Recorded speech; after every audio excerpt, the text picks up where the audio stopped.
I don't know why, but just watching old men who is extremely experienced in one area, a field, and just seeing them kind of struggle because of their old age, but their experience is just carrying them through this ordeal, it's just great.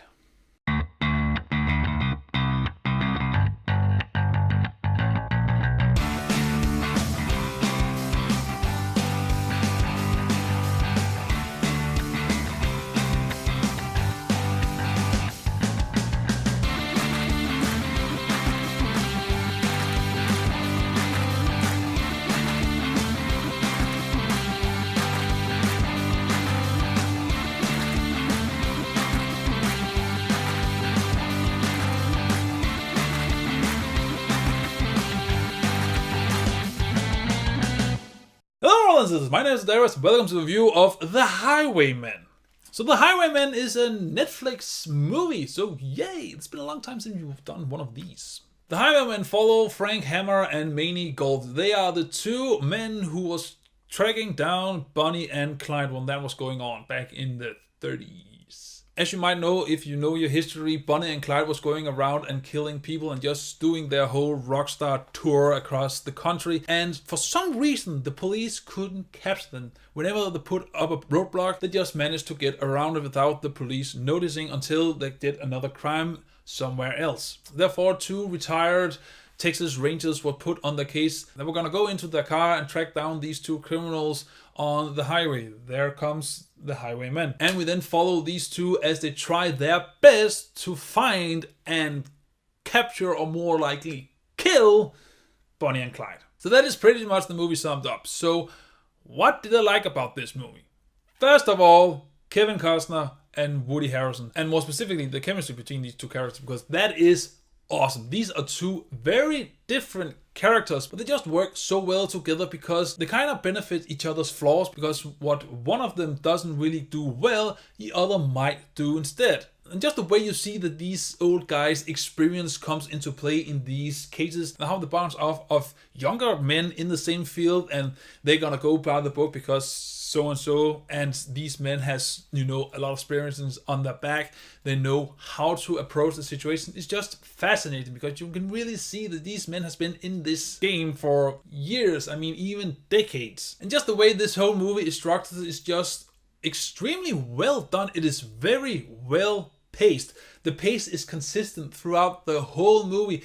It is kind of a slow crawler for the most part, but you kind of accept it because this is a slow case. They don't really have much to go on. They don't really see a lot of car chases or, gunfights or anything like that. No, this is just two men who's trying to locate and capture these two people who are always consistently moving around. Just the whole production value on this movie is just insane. It's like this movie is desperately trying to win some kind of Oscar. I don't think it's going to be nominated for any Oscars, but it does feel like this movie has the qualities to be nominated for an Oscar. Does that make sense? The production value, just the sound, the music, the acting, the set design, the direction, the cinematography, everything is just on an extreme high level, and I appreciate everything about it. And again, this is just one of those slow-paced movies that you just sit down and just go on a journey with these two characters. If I had to put my finger on something, is that some aspect of the story, the movie kind of moves quickly over. And I know why, because we can't have this movie be a 3-hour long journey. We need stuff to happen. But that does mean that sometimes when they're discussing people or locations or anything,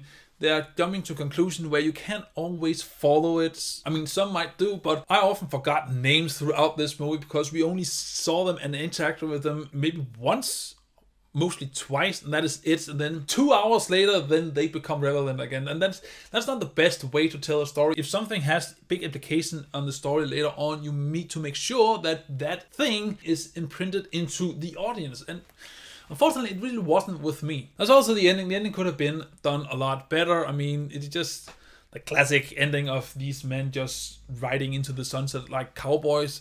But I just wish it has done something different instead of just going the safe cliche route with the ending. And also the build up to the final confrontation could have been done a lot better. This could have been suspenseful. Was this the right people? Were they actually gonna be able to pull it off. But no, it focused on some other aspect that I did appreciate, because it did focus on some characters that we have come to know, but I just wished I got more out of the ending. Now, that being said, if you don't like slow movies, like for example Shawshank Redemption, you will not enjoy this movie at all, because this movie respects its audience. It doesn't dumb anything down. It wants you to keep up and be able to follow why they're doing the stuff they're doing and trying to make reason of their choices, so it makes sense. I also gotta say something. This is not a spoiler per se. It's just a stylistic choice that the movie made, but it doesn't show Bonny and Clyde until the faithful situation that most of us probably know for Bonny and Clyde's journey. But it's only then that you see them. And I think the reason why is to show us that these two people has been built up as monsters. I mean, they're going around killing people and breaking the law and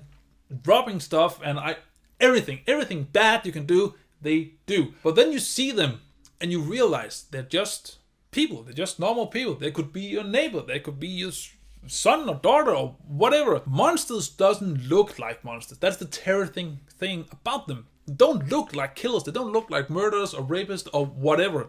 They just look like people. Which is why we also need to make sure that we understand why they did it, so we can prevent it in the future. But just remember, they're just humans, so don't get fooled. I'm not saying that we should spare them anything. I mean, they got what they deserved. I just thought that was an interesting prospect of the movie, that they only chose to show their faces at the end of the movie. I like that. Now, that being said, I mean, I know I have gone through this review and the other two former reviews of Dumbo and Us extremely quickly, but they're just kind of simple movies that doesn't really have much more to offer except of these few qualities, and these few qualities, especially in Us and then in this movie, just shine so much through that you don't really get much more out of this movie. I mean, I can't remember the music of this movie. Only thing I really remember is the acting of Kevin Costner and Woody Harrelson is extremely well done. I mean, just the way they present themselves, you just buy into that these are men who have been on the field as Texas Rangers for decades. You can feel it, and you can also feel there are some aspect of their past that really haunts them, and they kind of makes them do some different or even questionable choices here in this chase because of their past. Just the way the movie pays respect for this situation, this case that was happening, and especially for these two men who was coming out of retirement and trying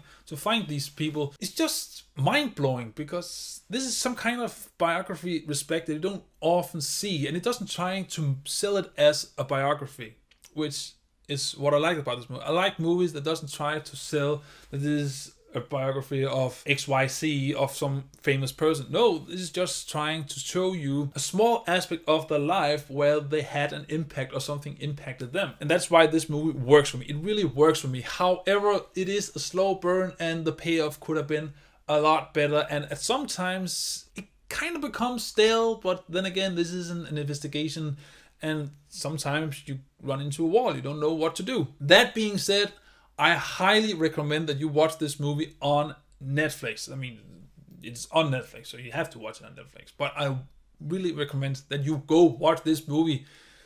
Maybe not now, but tonight.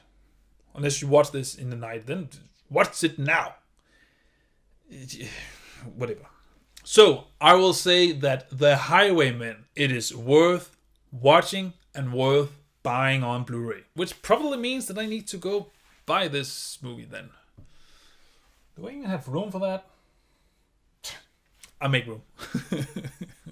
So, The Highwaymen, have you seen? What do you think about it? And what is your favorite historical biography movie or biopic? I think it's called. Did I say biography? Biography is the book. It's a biopic. Biopic. Jesus Christ. What is your favorite biopic of any real people? It could be celebrities. It could be these two guys. It could be anything in between. Whatever your favorite is, comment below me your thoughts. And as always, until see you in the next video, remember to stay awesome. Bye! I really need to get myself a hat because that just, and a coat like that, because they just look so classy.